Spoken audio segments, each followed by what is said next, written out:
अस्सलाम वालेकुम मेरे यूट्यूब फैमिली हमारे चैनल पर खैर मकदम है। आज ही के दिन जंग बदर की लड़ाई हुई थी, इस्लाम की पहली लड़ाई हुई थी। आज ही कितने जानते हैं विस्तार से रमज़ान इस्लाम का पवित्र महीना है। यह महीना युद्ध विराम से भी जुड़ा है, लेकिन इस्लाम का पहला युद्ध जंग बद्र इसी महीने में हुआ। यह 2 हिजरी में रमज़ान महीने की 17 तारीख को हुआ, जिसमें 313 मुसलमानों ने 1000 से ज़्यादा दुश्मनों को परास्त किया था। इस जीत ने इस्लाम के प्रसार और पैगंबर हज़रत मोहम्मद साहब की छवि को बदलने में महत्वपूर्ण भूमिका निभाई। इस युद्ध के पीछे का कारण मक्का वासियों का अत्याचार और अल्लाह का आदेश था। जंगे बद्र में मुसलमानों की तादाद करीब 313 थी और दुश्मनों की फौज में 1000 हथियारबंद सैनिक थे।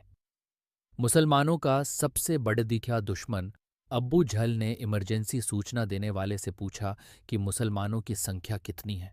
जवाब मिला 313। अब्बू झल ने उनके लिए 1000 लोगों की सेना बनाई। अब्बू झल की फौज भी वहां पहुंच गई, जो मुसलमानों से 3 गुना बड़दिखी थी। उन्होंने मुसलमानों को जंग के लिए चैलेंज किया। ललकार के बाद मुसलमानों की ओर से 3 अंसार लद्दखे आए। उसके बाद हज़रत हमज़ा, हज़रत उबैदा और हज़रत अली रज़ियल्लाहु अन्हु सामने आए और लद्दहाई शुरू हुई। इस जंग में हज़रत उबैदा ज़ख्मी हुए। इस बार मुसलमानों ने इन पर हमला कर दिया और दुश्मनों की फ़ौज बद्र को छोड़ ढहकर हर तरफ भागने लगी। इस जंग में दुश्मनों के काफ़िले का सरदार अब्बू जहल और 70 दुश्मन मारे गए। इनके अलावा 70 दुश्मन बंदी बनाए गए थे। जंगे बद्र में मुसलमानों की ओर से 14 सहाबा शहीद हुए थे।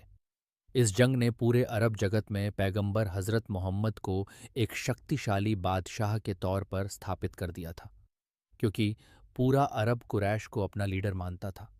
लेकिन अब मक्का के कुरैश सिर्फ 313 मुसलमानों से हार गए थे और इस तरह से रमज़ान के महीने में इस्लाम की पहली लड़ाई जंगे बद्र हुई।